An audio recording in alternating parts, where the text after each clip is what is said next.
WL, Radio 1 Incorporated, or their management. Figure it out on the Archie Beslow radio show. He cares, he shares, he knows.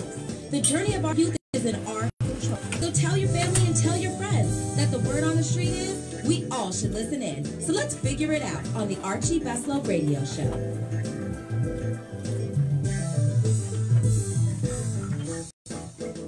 Well, good evening. Please excuse my voice. I'm a little under the weather, but as they say in business, the show must go on. There's so many topics that are going on in today's world, but I am joined in the studio by this lovely, dynamic, inspiring, inspirational young lady that has a message to help, let me say, regenerate or regurgitate or nice get it right, to get everybody there we go. To get everybody in the right mindset of doing better with their lives, and just we're gonna call it a go-to session. A lot of people in this world that they don't know where to start. Start their own healing process. So we're gonna dub this show as the go-to show. So anyway, without further ado, I don't want to get my little spiel because I want air time to be my. I'm gonna call her my niece because me and her dad like grew up together since we was in the playground in the sand pits. Yeah, that's right. So shout out my man Cozy. But in the studio, without any further ado, I want to introduce to you guys Miss Carolyn Cozy. Hey. Of BeCozy. Yes, sir. She kind of got on me because when I do a promo, I said, "Oh, it's my last name." Yeah, it's actually BeCozy. Yeah, so my last name is Cozy. Like you said, and it's C-O-S-Y. And I've always said like I have the dopest last name because how many Cozy do you know? Pretty cool, right? So shout out to Cozy fam, y'all who y'all do. Right. Who you got with us? We got. I have one of my old actually childhood friends from like elementary, middle school. How y'all doing? Dalvin Howard. He is our photographer, videographer, and he's been down since the start. So. All right. So let's tell the listeners what BeCozy is all about. So, BeCozy is a brand that I developed to create a safe space for individuals to tell their story. I based it off of my own experience from trying to find myself growing up, trying to figure out who I am and where I fit in, and find my authenticity and become organic. And I know in our generation we have a hard time communicating how we feel. We don't cope with trauma appropriately. So I just wanted to create a safe space for individuals to really channel a healing process. Okay.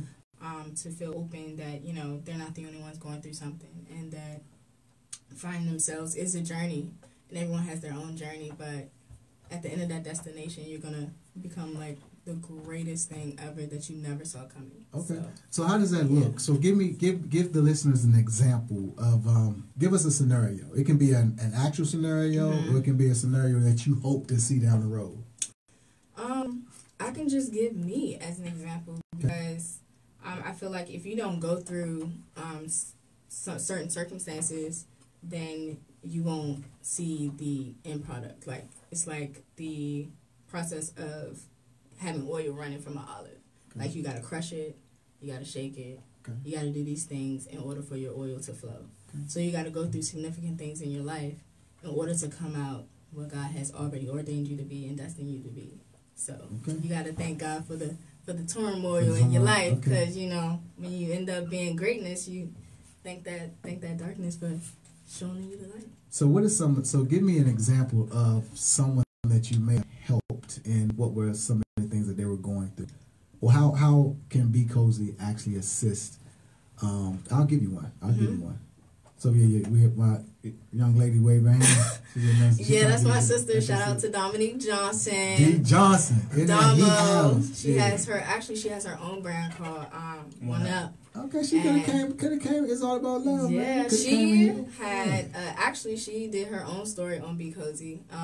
Okay, she did hers, and it was absolutely Very amazing. touching. we're gonna bring her in the second half of the show. We're gonna bring her and let her sure. talk. It was an honor. You can't say It was no. an honor. Oh, so she's eating a little bit of humble pie, huh? She's humble, huh? Yeah, she's really awesome. She's really awesome. So like I said, for instance, we always start with the female. I'm gonna jump to a young man. So we got a young man that everything he tries to do in life, it just never seems to be right. Mm-hmm. You know, he gets pressure from his peers, he gets pressure from mom and dad. Yeah. You know, his homie, like the dude that he thought was like super cool with, like betrayed him. Mm-hmm. So now this young man is lost. Mm-hmm. Right. Does BeCozy kind of intervene and intersect with situations like that? In situations it can. Actually, the very first BeCozy event, for me was speaking to young girls at a high school. Okay. The high school it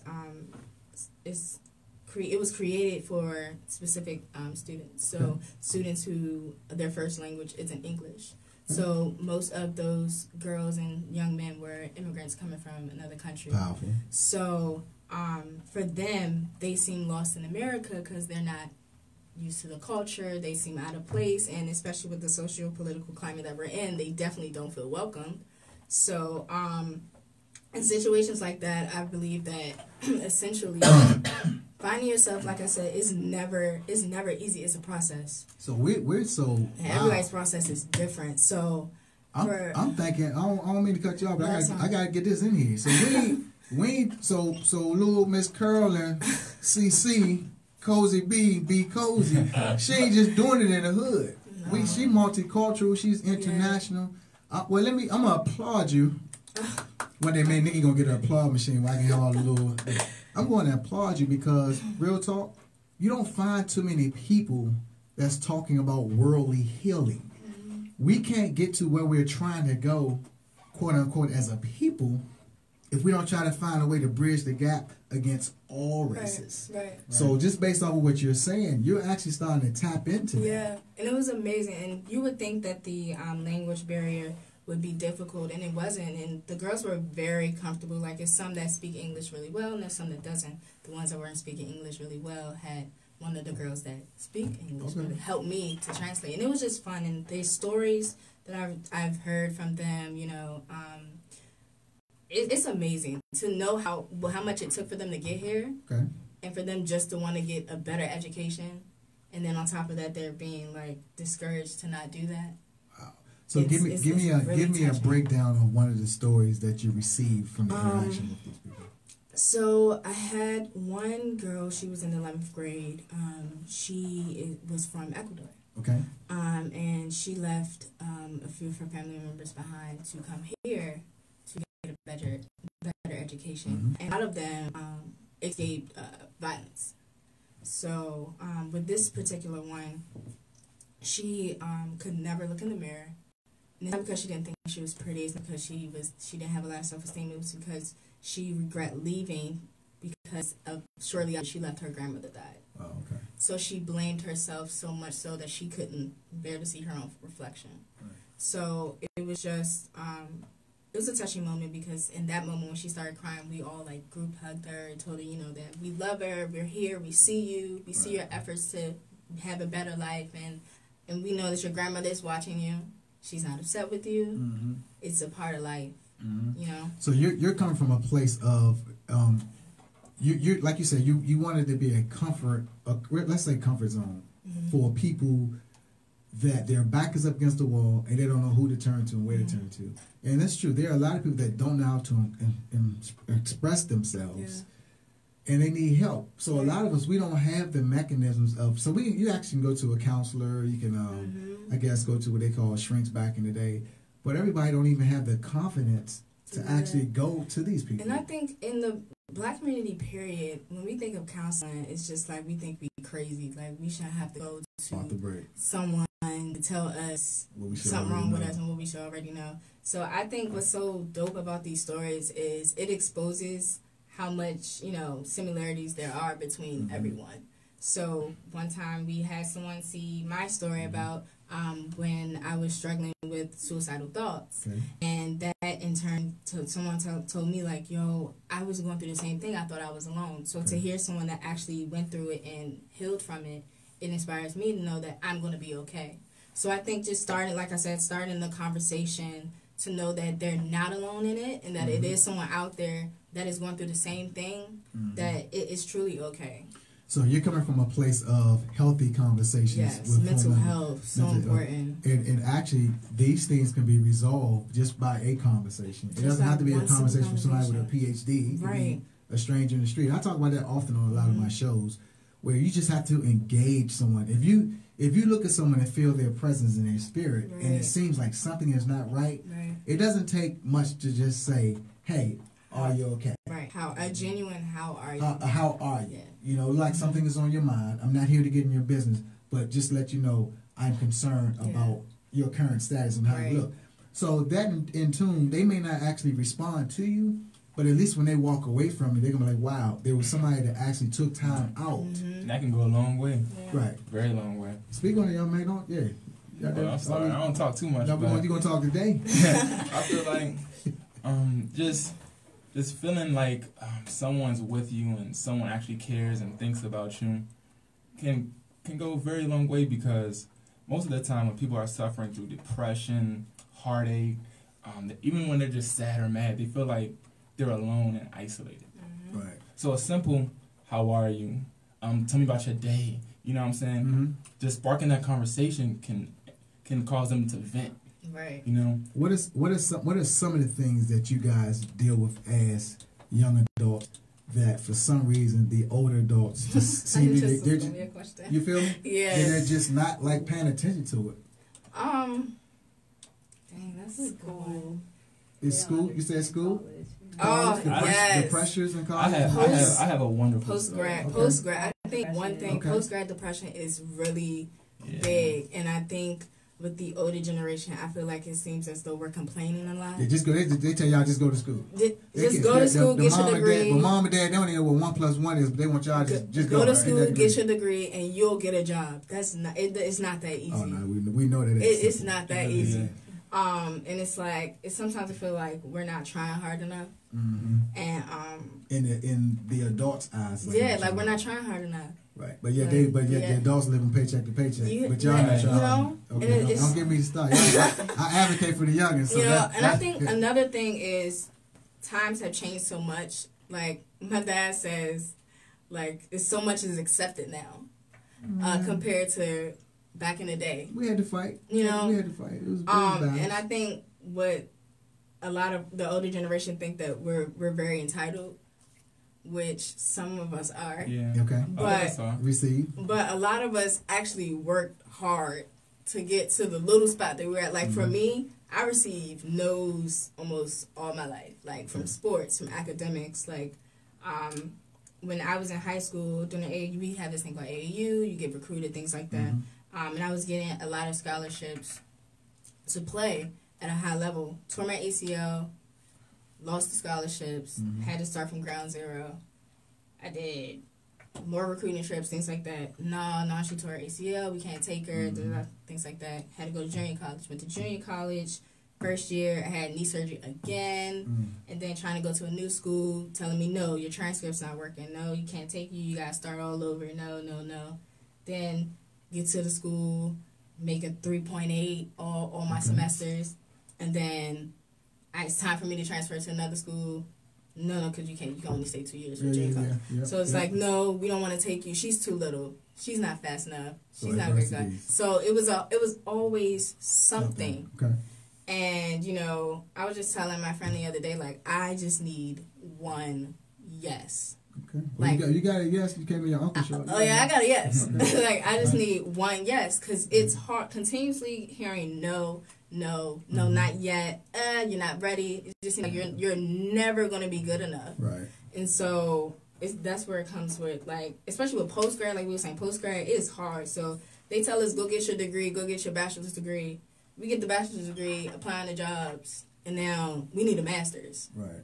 For entry level. Yeah, they tell you to go get your 5 years degree, experience. But then mom be in the kitchen cooking and dad go to work. Like it's hard, but at the end of the day, you have to know that there is a light at the end of the tunnel. And my prayer is always like, for God to use me, His will and His way. Mm-hmm. When people see me, I want them to see His light in me, and not my own. What's your go-to when you come in front of somebody that you know that needs your help? That you know needs your help? What's your go-to line? What's your what thing that make Carolyn like this phenomenal person that someone should turn to? You want to answer that? I don't know how to answer that. I'm gonna ask a question. I'm gonna let my friend answer that one. All right. So personally, I think it's a gift, really. Okay. I tell my family, my girl, this all the time. I can look into someone's eyes and see like something's wrong with them. You know, even when they have a smile on their face, you can. I feel like the eyes tell a lot. Mm-hmm. So most of the time, I see someone, I look into someone's eyes. You know, if I see pain, if I see sorrow, a simple, like you said, a simple, are you okay? Even just dapping up and say, hey, what's up? Right. You know, just acknowledging someone's presence can, you know, make someone's day, make them feel better about themselves, Right. and even can allow them to trust you, Right. and they can open up to you. So with BeCozy and like I said, we have over 200,000 listeners, and this is an opportunity for y'all to like really let the world know what's really good with this. So there's gonna come times when people are gonna come, and you have to always be ready to deliver your mission, On your site. vision. You got to deliver it on site. Yeah. So with that being said, go ahead and deliver it. You better stop playing me, girl. So, I got you. All right, So, come here. BeCozy is a movement that promotes authenticity, self-discovery, being organic, and just being comfortable with who you are, stepping into the light, and not being afraid of being in someone's shadow anymore. Okay, that's Being your one true self. You're one of one. There's no duplicate. Like, there's All right. no one else. So we're gonna Just do you. this. We're gonna do this. We're gonna do this. We're gonna start with you. Oh, what's the name I gave you? Kadao. So Kadao. Who were you 5 years ago? Wait a minute. And who are you? Oh, let me finish. Who were you 5 years ago? Who are you now? And who are you going to be 5 years later? All right. 5 years ago, I'm 22 now. Oh, 11. Actually, that's great. 5 years ago, cool. Okay. So 5 years ago, I was a senior in high school. That's when I was just getting my head straight. Okay. Just getting my head straight. Just found out actually you have to apply to go to college. Okay. Like just little stuff like that. So 5 years ago, I'm just getting my head on straight. I'm in the books heavy. Went from making 1.6s to 3.8s in high school. Okay. Respect. Really actually gaining goals and establishing goals, because back in the day I really never I wasn't really goal oriented. I just didn't believe in myself really. Okay. Around 11th and 12th grade, I gained that confidence that I can do what I put my mind to. So then 5 years later to now, I'm touching every goal. Amen. Every goal I have, I touch, and it's easy. That's the thing. Okay. So in the next 5 years, hopefully I can start an organization where we're promoting sustainability and helping the environment and do less degradation to the environment. Okay. You know. He was just talking about that today in lunch. Yeah. About Just talking about- pollution and all that other stuff. I just want to change the world. I just want to get rich and change the world. He's a very real genuine person. So Okay. definitely see it happening. I love helping people. Even Oh today. I man, hope. okay. Yeah. No, that's cool. 5 dog. years ago, so we were in high school. So first, I'm sorry, Dalvin, how old are you? So my listeners can. I am 22 years old. Okay. And I'm 22 as well. Awesome. 5 years ago, high school. Yep, torn ACL. Trying to get back playing, because at that point I was like, look, basketball is the only way I'm gonna get a ride to school, like free ride to school. Mm-hmm. College is not cheap, and I really wanted to go to college because for the simple fact that my parents didn't have the opportunity to go to college. Right. So, when my brother went, it didn't work as well as he wanted to. So I really wanted to do this for my family. Okay. And not only myself. So struggling, trying to get in school, got in school, you know, that whole spill. And then I fell into depression because basketball just wasn't going the way I wanted it to go, like, at all. But things start picking up. Graduated from undergrad with a 3.5. Okay. Working you know, doing it, started a business. It's so. In the next 5 years, I'm hoping to serve my community even more, whether it's law enforcement or just in somebody's agency. I'm gonna get into it. Okay. That is already done. The prayer was already answered before I prayed for it, so I know that's gonna happen. I'm hoping to have my master's. Well, I'm gonna get my master's in speaking in existence. I'm gonna get my master's and just continue to grow with BeCozy and flourish in the kingdom. Okay, all right, and the king. Wait a minute, man. Wait a minute. She's okay. So, in society, today's society, and we're going to do let's say from 21 to 25.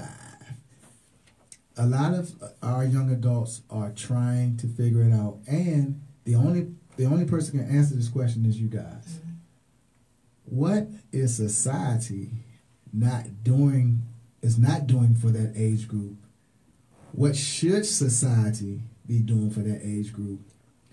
Where has mom and dad shortchanged that age group? So I'm gonna think about it. So real talk, and so I do this every week on my radio show, and people are afraid to combat the people they love. Just because you say something that your mom and dad didn't do right, or that your boss didn't do right, or your previous coach didn't do right, your boyfriend, your girlfriend, your brother, sister, it doesn't mean that you don't love them. Yeah. In order for us to grow, we have to start checking one another. Because at the end of the day, mom and dad, they'll be like, oh, wow, I didn't know that she felt that way. Oh, wow, I didn't know he felt that way. Yeah. And we're coming from a place where we're always, and you speak on it, being cozy, being comfortable, being transparent, being organic. We can't start to be those things until we are totally open with where we want to go with our lives. I feel like for our age group, there's no one listening. Okay. No one's listening. And tell the listeners how that look. It looked like we angry all the time. Okay. Misunderstood. Like, not only that, we're not really misinterpreting. When it comes, let's just talk about jobs. Like, we're not given a lot of chances. Okay. Like, it just doesn't make sense to me. We fresh out of college, and you expect us to have 5+ years experience in a field that we studied for 4 years.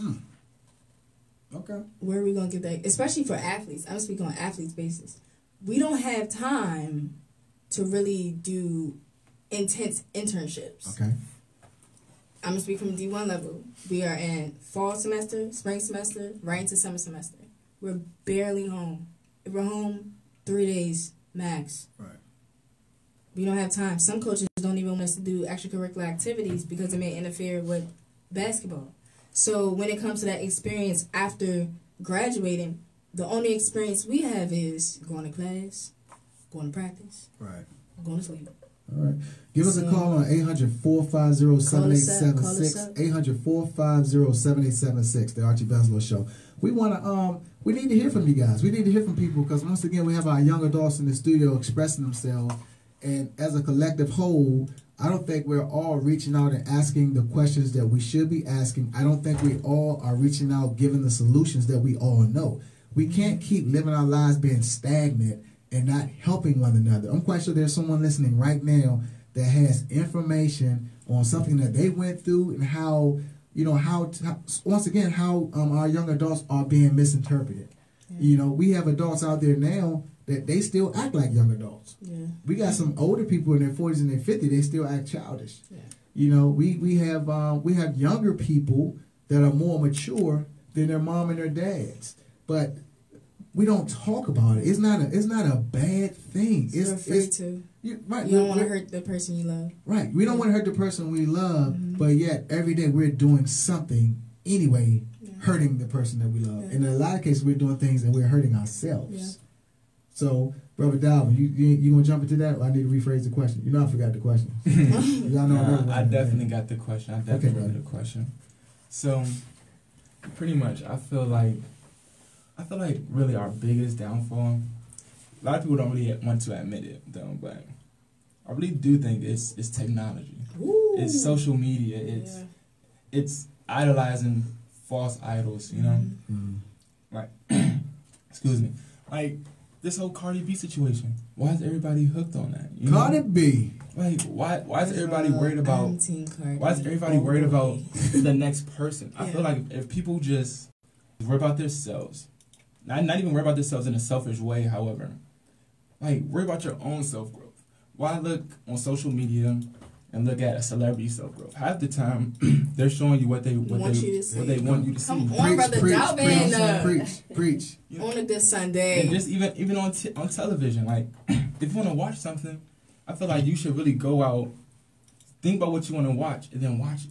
Why watch what TV wants you to watch? But why not create your own identity? Why not create your own entertainment? Because why you not don't know where to start. Right. And once again that comes back to everyone interacting with one another. Right. So you know what? And it's funny. I used to I didn't understand when people would go and listen to the spoken word, like spoken word shows. I'd be like, man, that's corny to the mother. But you feel me? But when you think about it, but when you really talk about it, think about it, you got some powerful people that are spitting some dynamic nuggets. Yes. That is like real life changing conversation. Because at that moment they are in their zone.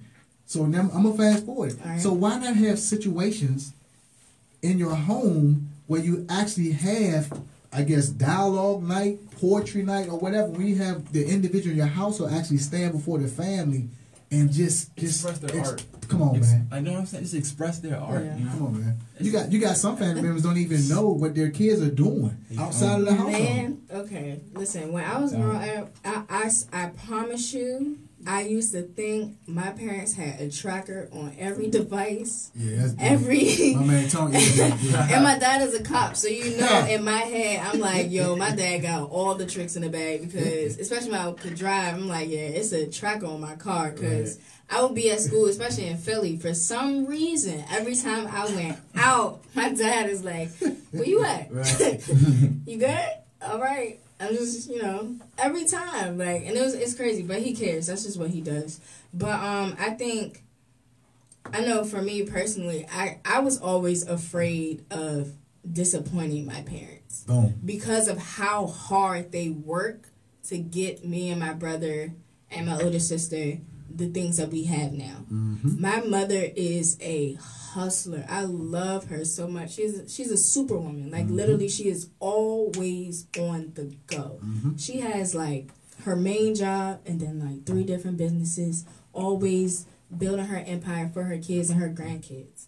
So to see that, it's like when I fail at something, I'm like, how can my mother breaking her back and I'm out here we speak about that all playing the time. around, Yeah, like, and it is so disappointing my parents. That was always my biggest fear.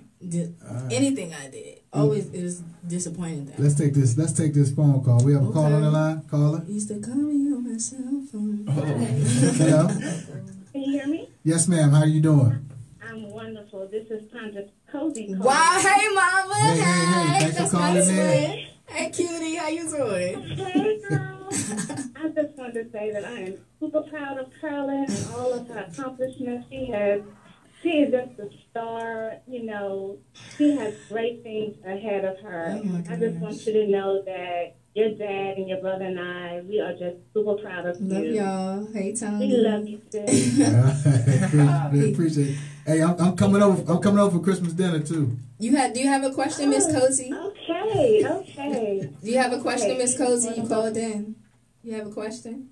No, I just wanted to tell you I love you. I'm super proud of you. I love you, Mama. Thank you. I love you too. Bye-bye. All right, talk to you. See ya, Mama Cozy. Mama Cozy. So yeah, that's what. So even like that. So by your mom calling in, society, and I have to say this a lot. Society doesn't do a lot of checking in on their loved ones. And checking in, what I mean by checking in is simply saying, hey, you're great, you're doing great, you're going to be great, opposed to waiting for the opportunity to permit to say so. Yeah. You have to go before the opportunity permitting to tell someone how much you appreciate them, how much you love them. I do this every Monday. I send a text out to my sons every Monday. Say, hey, this Pops, I'm checking on y'all, everybody good, hope y'all well, every Monday. So at the end of the day, my sons cannot say that my dad doesn't care about me. And I'm not even doing it son dad recognition. I'm doing it because that's the seed I planted in them. Yeah. So I want to be their idol. I want to be their role model. I want to be their leader. And with anything, you lead by consistency. Yeah. Not just by faking. Yeah, that's good right there. Yeah, that's good. What's a situation that's going on now in society that, other than the president? I was going to be like, 45. So let's talk about that a little bit, and I do want to hear that from the younger generation. Y'all take a shot at it. So we're gonna set this up. You got Capital One Arena. Yeah. You got invited to speak to the whole arena's crowded. I received that. And you have an opportunity to speak about your president. What would you say? Oh wow, I got to speak about him. They called you on the stage. Vote 2020. Drop the mic. Walk off. So how do you really feel about this? It just exposed where we are as a people in America. I think by him being in the presidency, just exposed and uncovered what was already there. I believe that he ignited a flame that was already lit, and it just gave, his following a greater reason to be resistant to minorities. Okay. So I think if people in America are capable of voting for an individual like that, right, and stand behind that full force, we're in trouble. We are in serious trouble. Dalvin? President Trump. Well, we got to go with y'all now. No comment. That's saying a lot. I get it. No, I get it. That's respect. That's respect. So I'm a jump in there. Yeah. Because I'm from Southeast. We don't change. But my thing is, I feel bad for generations that are coming after you guys on what they're going to face. Yeah. I don't think that mom and dad or relatives or everyone else is not being very informative to our young people that are coming up. We're buying them things, we're making sure they're good, but we're not teaching them the knowledge. Yeah, we're not pumping that knowledge. And my father used to tell me back in the day, man, he watched CNN and all that stuff, so I would never watch it. But I've recently started watching. We need to put our kids in front of them CNN, yes, and Meet the Press and all that, because things are taking place behind our backs and we don't even realize what's taking place. So much. And it'll be shame on you when you look up one day and it'll be like, oh, I didn't know. Well, if you would have did your research and paid attention to the different programs that they have on, you would have learned a lot. But they can tell you everything about reality shows and all types of who's gonna make the playoffs. And when I tell you my 5-year-old nephew Zayd know every Ninja Turtle, know every Power Ranger, and know every Michael Jackson. How do y'all feel what's about amazing that, is he knows every Michael Jackson song, and he's 5, and Michael Jackson is nowhere near his era. Right. But he'll tell you everything about any game system, any new sword that came out, anything like that. And how do y'all feel about that? I'll be like, Zayd, can you show me your shapes? He gets so mad at me. He don't even want to talk about his shapes. He don't want to talk to me no more. I ain't like my shit either. He's a smart kid. He's a very intelligent kid. I was the first one to put the circle in the square, though. I had to throw the toy away, but I made it. I was determined. Yeah. I got a hammer. Yeah. What you mean this can't fit in there? Yes, it did. Boom, boom. Do you think it's distracting? It is. I think the world is distracting us on purpose because we have a lot of power, and the ones that's realizing the power that we have, they're trying to be blocked. So when they had the situation down when all the kids came to DC to protest or whatever. Oh yeah. So think about it. Where has that gone? That's diminished, right? Yeah. You don't hear anything about it. You don't hear anything more about the speakers. Won't hear about it till another shooting. Once again, I blame the adults. I blame congressmen. I blame mayors, council members, they should have kept that going. Yeah. So every individual kid that came and spoke on that mic, they should have been brought into whatever city hall is in their different states, and actually made these young people ambassadors or start putting them on a track to be leaders because they're going to be the voice of tomorrow. Right. So now what happened was they said their little piece on that big platform. That's it. And that's it. Now, mind you, they may be doing something small in their communities, but this is not a small situation. Right. So they should have bridged all them the young gaps. people. Come on, man. They should have made that an organization. Right. So now Black Lives Matters. When the last time you heard about that? Last time somebody got shot. Come on. Hey, let's keep it real. And that's real. Come on, man. But we often complain The same. about what we don't have, who we're not helping. Man, I'm about to go. No, off. It's, Let's take this phone call. We got a call. Okay. Brother Ben, you on the line? Yeah, how you doing? I was saying thanks for calling, man. Hey, good. I mean, man, I'm so impressed with your guests, man. Man, that's what we Thank do. you. That's what we do. We get the reels up in this jump. Hey, but you know, I got a question for them if you don't mind. Sure. Yeah, I mean, first of all, I just want to tell you how impressive you both and I noticed that a lot in this generation is so intelligent and very learned, but my question to them is because they deal with, because of their age group, the group age group that they're in, not only is this particular generation highly intelligent, but at the same time, on the opposite dichotomy is there's a lot of violence associated with that generation. When we look at like in Baltimore, there past 300 murders and over 1,500 shootings, and I think like 500 rapes, and there's just so much going on with the younger community. And in D.C., I think they're up to like 158 or 160. Not even talk about Chicago, Detroit, some of the other places, but the level of violence and the very short, I don't know, the short patience they have with one another. What is it that my generation is missing that we can do to help them? What is your feelings on some of the violent tendencies that you see amongst your generation? All right, I'm gonna keep it honest with you. I'm gonna keep it honest. So, one huge change that I do see is the music that we listen to.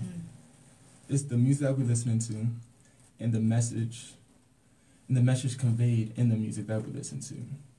If you think about it now, in this area in particular, we listen to a lot of upcoming artists rather than mainstream artists.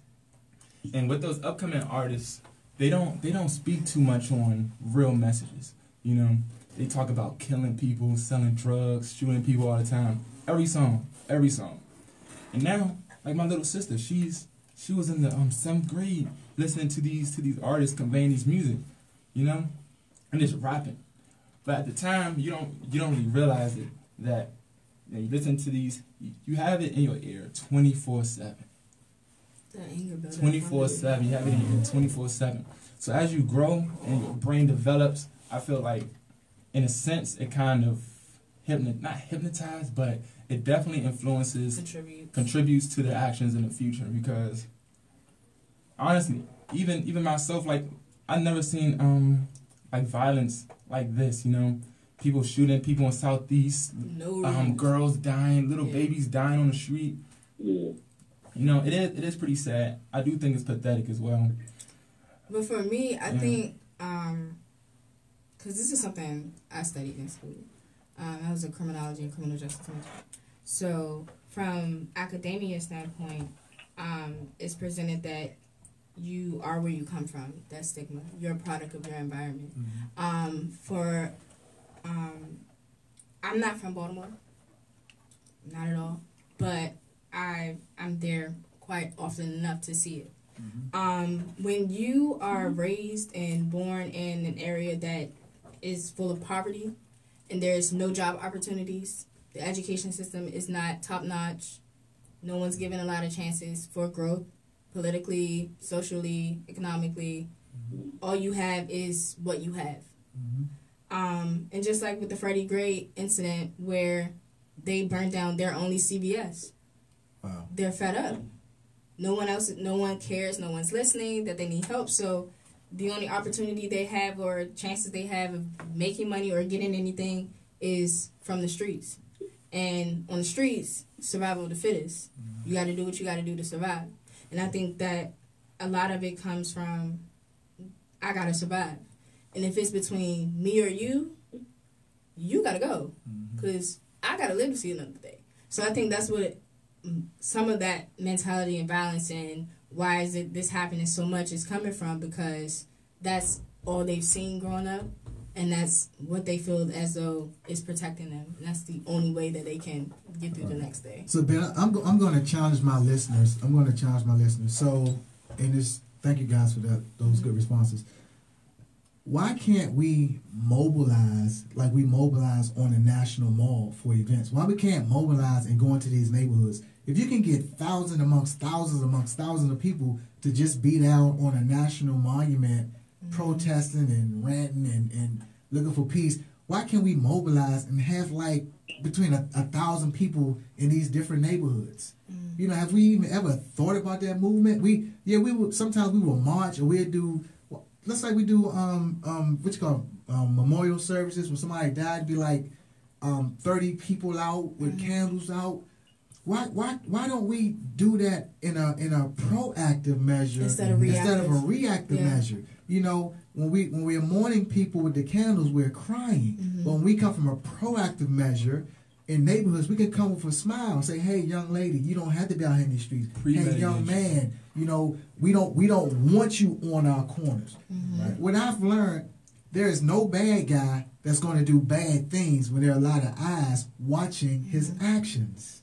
So we have to stop saying what can we do, because there's a lot of things that we can do. We just choose not to do them. I like to tweet about it. That's too. I just think that they're more confronted. I guess my point and my question was that they are so much more confronted with that behavior or culture just in their normal interaction just strictly because of their age and the circles. Right. When I say circles, I don't mean that they're out socializing. Oh yeah, we get it. But they're in venues sometimes, or they're some place where this kind of mentality is prevailing. How do they? Because it's scary. It'd be like when I see young folks like them. It's as you know, I've been in law enforcement for 30 years. Yeah. It even scares me to think that these bright young people, they have to interact at some point or times during their life period, or maybe regularly or so often. They have to intermingle and try to maneuver through this wanton violence, you know. Right. And honestly, the young fella, he was talking about the drill music, and maybe he can explain the drill music to the older folks like me. I already been schooled on it, but right. But when they talk about Chicago drill music, it's interesting that music that comes out of Chicago, which is, you know about the violence there. So Call it Chirac for a reason. Yeah, some kind of interaction between that drill music and what the young man was saying. So I agree with that, but I'm gonna hang up Archie and okay, fam. Thank you, sir. Thank you. Yeah, happy holidays to you too. Happy holidays. Thanks, Ben. Hey, we got another call in. Who's this dynamite young brother that's on the line? Yeah, this is Antonio Cruz. Hey, that's your. Oh no, that's the government name. That sounds so familiar. What's your name, sir? This is Antonio Cruz Senior. Wow. You sound like you could be my father. I really do, don't I? What's up, fam? What's good with you? Hey, how's it going, man? Good to hear from you. Good to see you. Yes, sir. I'm a little baby there. Carol, I have a question for you and the young man that's there. I heard you speaking of all the no's that you heard, and you know as well as I know that we took that ride together. But sure did, my question to you too is this: at what point did all of the no's get you to realize that you can turn these no's into your yes? For me, because of the God I know and was introduced to at a young age, I knew that the no's were not just to reject me, but to protect me from what's greater to come. There you go. So for all the no's, I thank God for that one yes that was waiting for me when He had already written it out. So I didn't understand the no's at the time, but now that I'm older and more mature, I understand that those no's were protecting me from the things that God didn't want me to see at the time. So, Powerful. there it is. Thanks for teaching me about God, Daddy. Thank you. Hallelujah. Young man, same question for you. Personally, I never really asked for much. It was myself telling myself no most of the time. I would quit before I even was even able to do what I wanted to do. So my biggest thing was just do it. You know, I have little cousins, little sisters, and I just want to be more of an example. I feel like I am one of the first examples in my family. You know, to be honest with you, and I just felt like rather than asking for a yes, asking for a no, just go out and do it. Okay. Make it happen on your own. So what advice would you have for someone that's been in your shoes, that's doubted themselves as you have doubted yourself? What advice would you give them this day so that they wouldn't doubt themselves? You just can't be selfish. You can't be selfish. People are looking at you whether or not you know it or not. And when you doubt yourself and you doing the wrong things and leading by the wrong example, your family, your little cousins, people who look up to you, even though you don't know it, they're going to continue to do what you do. And then what's that going to solve? You know, it's not going to solve much. So my advice would be just to look back, take a step back and look at who's looking at you, you know. And if you're not going to do it for yourself, you know, do it for the people under you. And that's my biggest motivation, even to this day. My advice, because you know we churchy a little bit, Dad, so I got to bring it back to the Bible a little bit.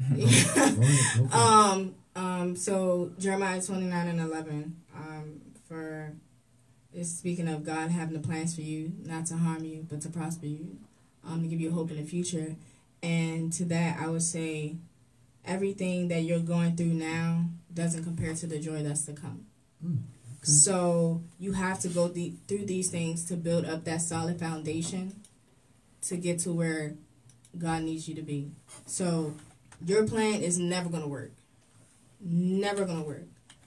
So unless you fully give yourself fully to God and allow Him to manifest in your life completely and wholly, it's all going to work out for the good.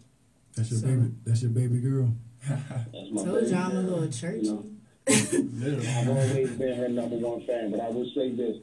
You know, I understand that I come to know Christ at a later age as I grew up. However, growing up in Southeast D.C., there weren't many no's that I would listen to that would keep me anywhere that I didn't want to be. Yeah, we couldn't listen to them.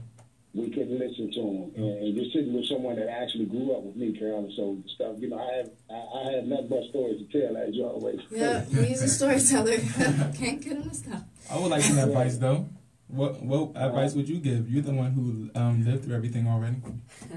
Well, I haven't lived through everything. Well, he ain't that old. Don't be going off father like that. He is handsome 51-year-old man. What I would say is you dictate the surrounding that you create. Mm-hmm. You don't have to prove yourself to anyone other than you.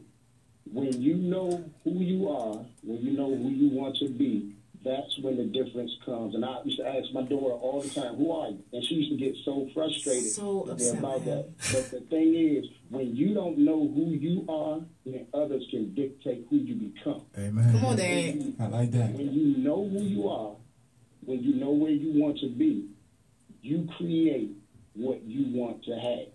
If those are around you can't get you to a better place, if they can't enhance your knowledge, if they can't take you to places where you have never been, those are not people that you need to be around. If you are the smartest person in the group, everywhere you go, you need to find you another group. Amen. Yeah, Mr. Cozy. Find you another group. Let them know to be cozy, man. Be cozy. Be cozy. That is me. All right. Hey, love you, fam. Appreciate you, man. Love you, man. Thank you, sir. I appreciate what you did. All right, y'all have a good one. Thank you, Pop. All right, man. It's once again, the dynamic in life is the communication piece. Everybody in relationships and homes, even at work, everybody say communicate. I'm so sick and tired of the word communicating that once again, everything in life becomes a cliche. Yeah. So once again, everybody say communicate, but nobody's giving you the definition on how that communication should even take place. Yeah. So like mom and dad be home say, you need to communicate with us more. Okay, well when I try to talk to you, you're not listening to me. You tell me, you know what I mean? When you're in a relationship, you expressing to a person how you feel, but they ain't hearing it. Yeah. Well, you want to talk about it. I'm telling you what makes me work or how to handle me, but you only want to know how to handle me based off me what I'm telling you. That's the love language. Yeah. Right. So, what is communication? Communication can be verbal, non-verbal. They gotta watch the definition. Yeah, I'm ready for it to be at this stage of my life. I'm ready for it to be non-verbal. I want somebody to just give me a head nod or something. Make it come Morse code.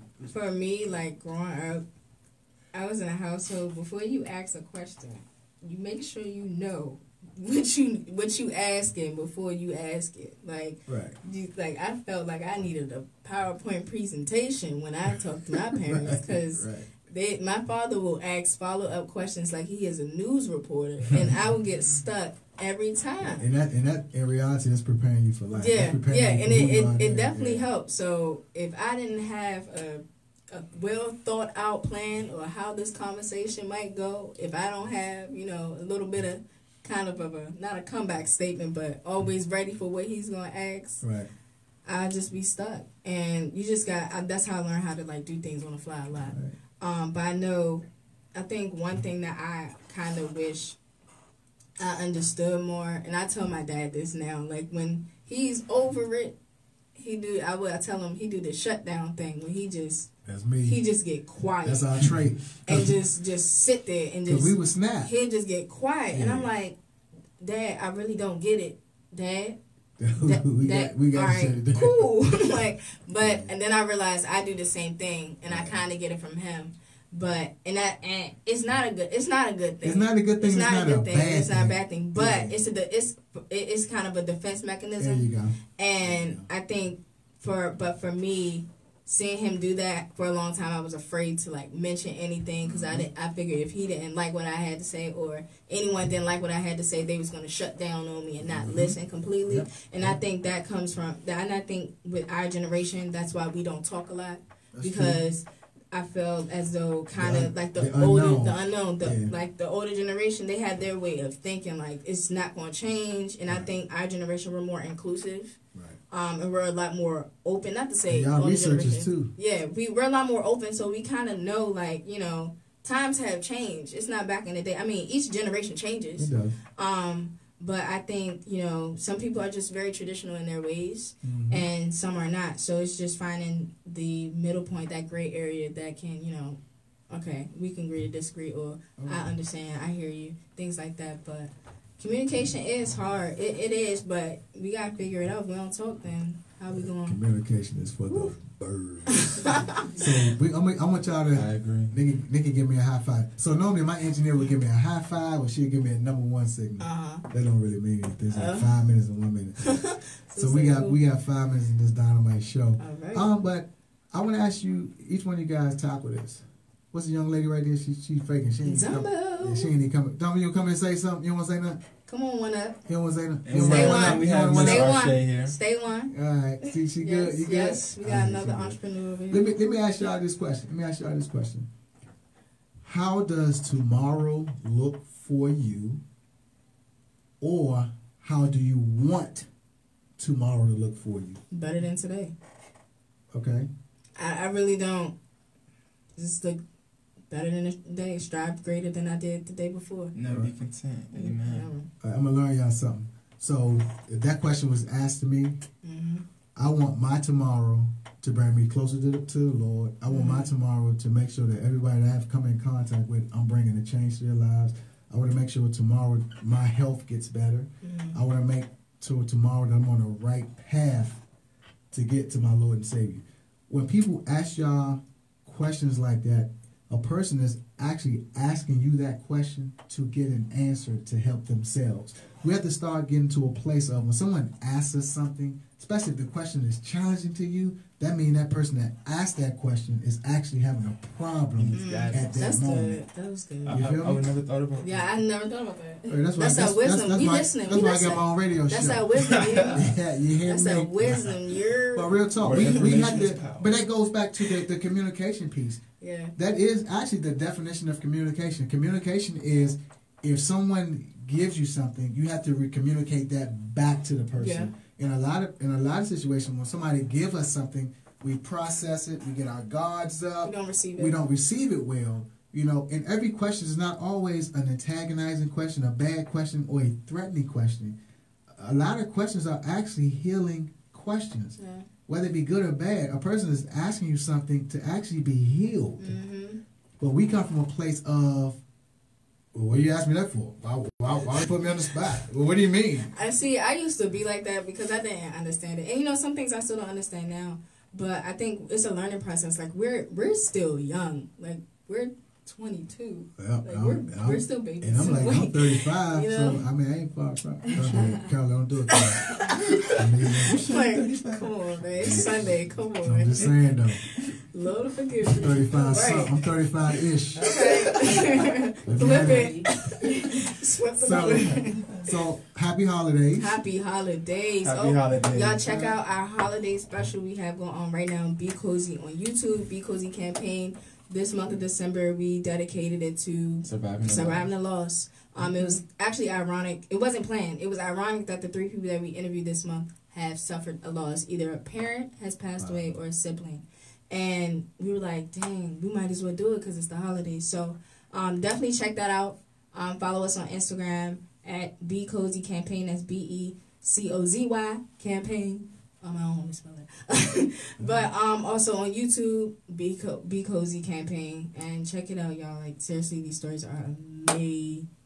It really is. Seriously, it's amazing. Follow the cameraman at Issan Visuals. ISSAN Visuals. That's my dude. That's my dude right there. Yes, sir. Like you guys, everybody that knows the Archie Beslow show, Let's Figure It Out, is all about the youth and me advocating to make our young people, you know, be heard and be seen.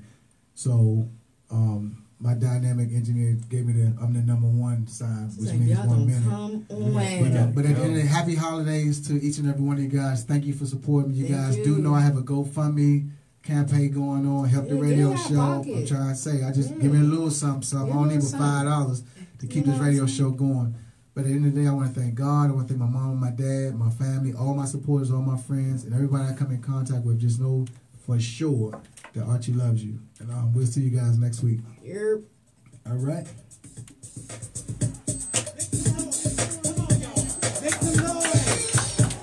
That's my first time ever.